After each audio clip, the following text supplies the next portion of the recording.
नमस्कार साथियों, कैसे हैं आप लोग। आशा करती हूँ आप लोग बहुत बढ़िया होंगे। तो दोस्तों आज हम लेकर आए हैं आरपीएफ एसआई कांस्टेबल का प्रैक्टिस सेट नंबर 4। इसके पहले मैंने 3 प्रैक्टिस सेट करवा चुकी हूँ। तो चलिए स्टार्ट करते हैं बिना देरी किए हुए।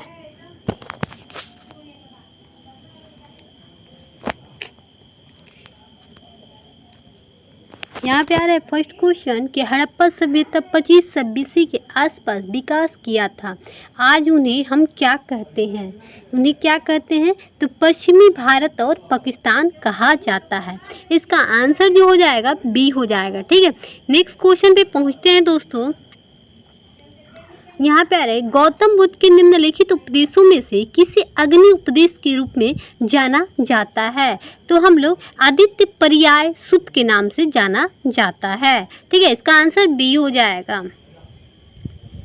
अब यहाँ पे किसके द्वारा रचित नागानंद एक संस्कृत नाटक है जिससे नागों को बचाने के लिए एक विद्याधर राजा जिमुतवाहन के आत्म बलिदान के लोकप्रिय गाथा का वर्णन है। तो इसका आंसर हो जाएगा बी हर्ष। ठीक है,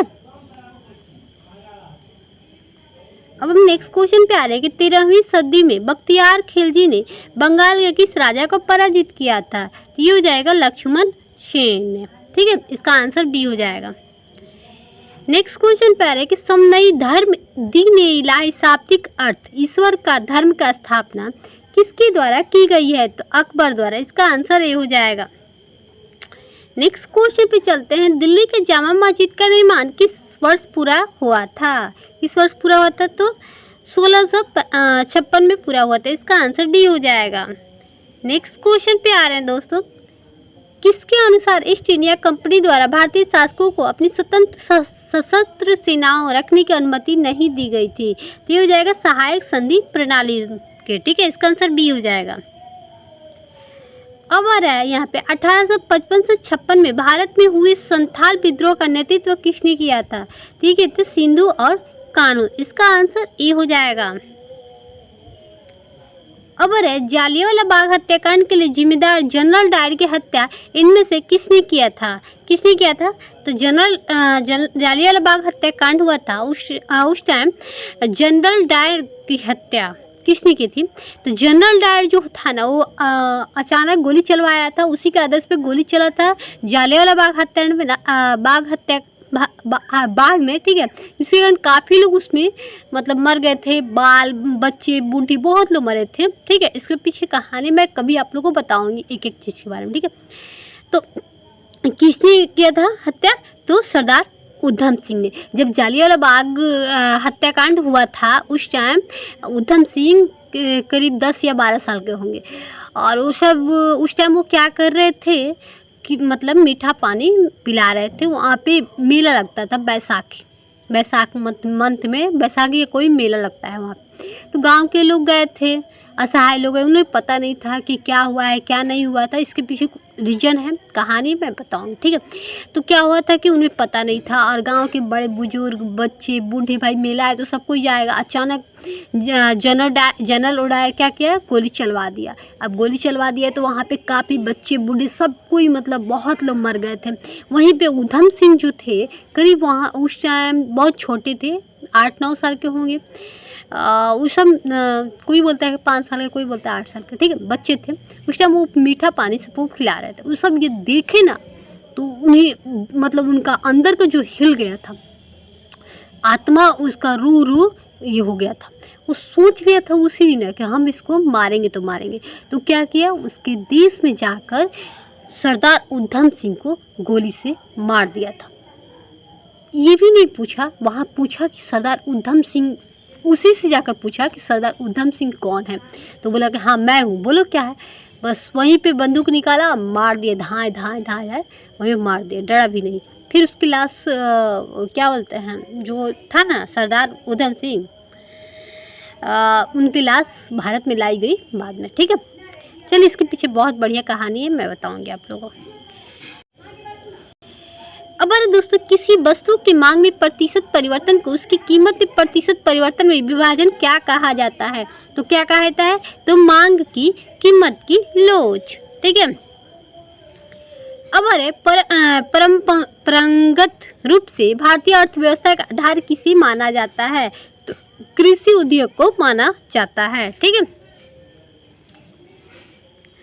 अब हमारे 12 नंबर, भारत में माइक्रो फाइनेंस वित्तीय सेवा का वह रूप है जो गरीब और निम्न आय वाले को छोटे ऋण अन्य वित्तीय सेवा प्रदान करती है। कौन सा करती है दोस्तों? तो ये हो जाएगा लघु अवधि। नेक्स्ट क्वेश्चन पे आ रही है कि भारतीय मुद्रा नोटों की छपाई के लिए उपयोग की जाने वाली सामग्री क्या है? तो क्या है दोस्तों? ये हो जाएगा कपास और कपास की लत्ते। ठीक है। नेक्स्ट क्वेश्चन पे आ रहे हैं कि द्विवार्षिक वित्तीय स्थिरता रिपोर्ट कौन प्रकाशित करता है? तो ये हो जाएगा भारतीय रिजर्व बैंक। इसका आंसर ये हो जाएगा। चलते हैं नेक्स्ट क्वेश्चन पे दोस्तों। मिल्की वे क्या है? मिल्की वे क्या है? तो ये हो जाएगा नक्षत्र है। नेक्स्ट क्वेश्चन पे आ रहे हैं दोस्तों, चंद्रमा पर मौजूद वह प्रकाश क्या है जिसकी वजह से यह हमें पृथ्वी से दिखाई देती है? तो ये हो जाएगा दोस्तों ए, सूर्य का प्रकाश चांद पर पड़ता है और चांद का प्रकाशित हिस्सा हमें दिखाई देता है। नेक्स्ट क्वेश्चन पे आ रहे हैं दोस्तों, इनमें से किस स्थान पे क्षोभ मंडल की मोटाई सर्वाधिक होती है? तो ये हो जाएगा दोस्तों आपका भूमध्य रेखा पे। अब अरे बरखान का भी प्राय क्या है? तो ये हो जाएगा बालू का अंध चंद्राकार टीला। अब अरे नंबर, नीचे शब्दों के 4 युग्म दिए गए जिनमें से 3 किसी तरीके से एक समान है, एक युग्म भिन्न है। कौन सा युग्म से भिन्न है? कौन सा है दोस्तों? तो ये हो जाएगा दोस्तों आपका बी, चीन और मंगोलिया। ठीक है। राजधानी दिया है। ठीक है। तो ईरान के ताइवान के ताइपे, ईरान के तेहरान, जापान के टोक्यो, चीन के क्या होगा? चीन के बीजिंग। ठीक है। तो ये गलत दिया है, तो ये सबसे अलग है। अब अरे दोस्तों यहाँ पे भारत की सबसे लंबी मुख्य तट रेखा इनमें से किस राज्य में है? तो किस राज्य में है? तो गुजरात में है दोस्तों। ठीक है। चलिए हम नेक्स्ट क्वेश्चन पे आते हैं दोस्तों। झील और उनकी स्थिति वाले राज्य निम्नलिखित युग्म में से कौन सा युग्म सम्मिलित नहीं है? तो ये हो जाएगा दोस्तों ए, कोलरू झील महाराष्ट्र में है। ये सही नहीं है। ठीक है। झील महाराष्ट्र में नहीं है। ठीक है। दूसरा सही है, सुल्तानपुर झील हरियाणा में है, चिल्का झील उड़ीसा में है, लोकटक झील मणिपुर में है। अब अरे दोस्तों 22 नंबर, निम्नलिखित में से कौन सी नदियाँ पश्चिम दिशा की ओर बहती है, अरब सागर में गिरती है? तो कौन सी नदियाँ हैं जो पश्चिम सागर में बहती है और अरब सागर में गिरती है? तो हो जाएगा नर्मदा और ताप्ती नदी जो पश्चिम साइड में बहती है। नेक्स्ट क्वेश्चन पे आ रहा है, निम्नलिखित में से कौन सा कारक सदियों में भारत के उत्तर पश्चिमी भाग में बारिश के कारण बनता है? बारिश का कारण बनता है। तो हो जाएगा पश्चिमी क्षोभ। ठीक है, विक्षोभ। अब हम नेक्स्ट क्वेश्चन पे आ रहे हैं कि निम्न में से कौन सा शहर भारत में लौह और इस्पात स्टील के उत्पादन के लिए प्रसिद्ध नहीं है? तो ये हो जाएगा दोस्तों सूरत। इसका आंसर ये हो जाएगा। नेक्स्ट क्वेश्चन पे आ रहा है, किस निर्णय ने संविधान के मूल संरचना का सिद्धांत निर्धारित है? तो ये हो जाएगा दोस्तों आपका डी, केशवानंद भारतीयवाद। अब नेक्स्ट क्वेश्चन पे, निम्नलिखित में से कौन सा अनुच्छेद उपराष्ट्रपति के चुनाव से संबंधित है? तो ये हो जाएगा दोस्तों, आप लोग बताइए। इसका आंसर हो जाएगा अनुच्छेद 66 के अंतर्गत उपराष्ट्रपति के चुनाव से संबंधित है। नेक्स्ट क्वेश्चन पे आ रहे हैं दोस्तों, भारतीय संविधान का पालन करना, राष्ट्रगान और राष्ट्रीय ध्वज का सम्मान करना हमारे संविधान में शामिल मौलिक कर्तव्य है। क्या है? कौन कितनावा है मौलिक कर्तव्य दोस्तों? तो ये हो जाएगा आपका पहला कर्तव्य है। ठीक है, हमारा पहला कर्तव्य है राष्ट्रीय ध्वज को सम्मान करना, राष्ट्रगाना गाना हमारा मौलिक अधिकार है, हमारा पहला मौलिक अधिकार है। ओहो सॉरी दोस्तों, कभी कभी ऐसे हो जाता है। ठीक है। 28 नंबर क्वेश्चन है कि निर्वाचक मंडल द्वारा किया जाता है जो संसद के दोनों सदनों और राज्य सभा और लोकसभा के सदस्य मिलकर बनाता है। तो हो जाएगा दोस्तों उपराष्ट्रपति। ठीक है।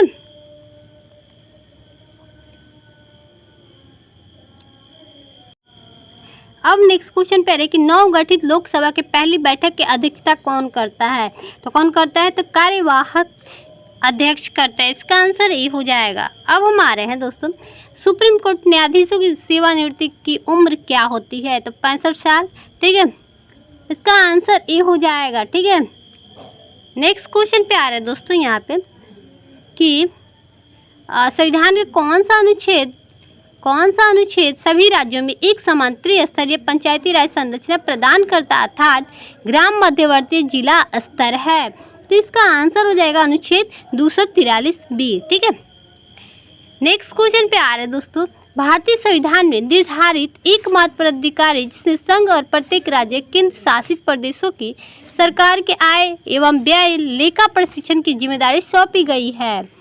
तो ये हो जाएगा आंसर बी, भारत के नियंत्रक और महालेखक परीक्षक। अब अरे महोत्सव उत्सव भारत के किस राज्य में मनाया जाता है? तो ये मनाया जाता है नागालैंड में। इसका आंसर ए हो जाएगा।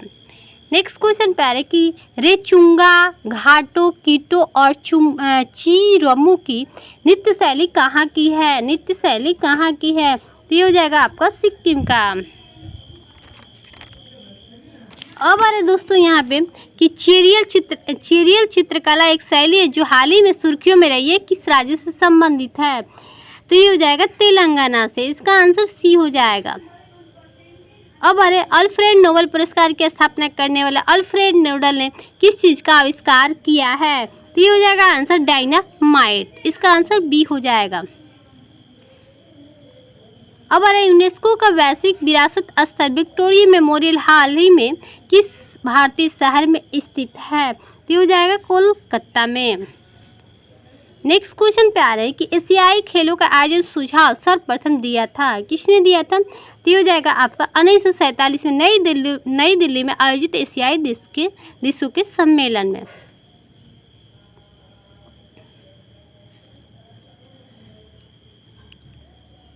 अब है निक्सान गोल्ड कप किस खेल से संबंधित है? तो ये हो जाएगा आपका फुटबॉल से। ठीक है, इसका आंसर सी हो जाएगा। नेक्स्ट क्वेश्चन पे आ रहा है कि निम्नलिखित में से किस देश ने 1930 में आयोजित प्रथम राष्ट्रमंडल खेलों की मेजबानी की है? तो ये हो जाएगा आपका कनाडा। इसका आंसर सी हो जाएगा।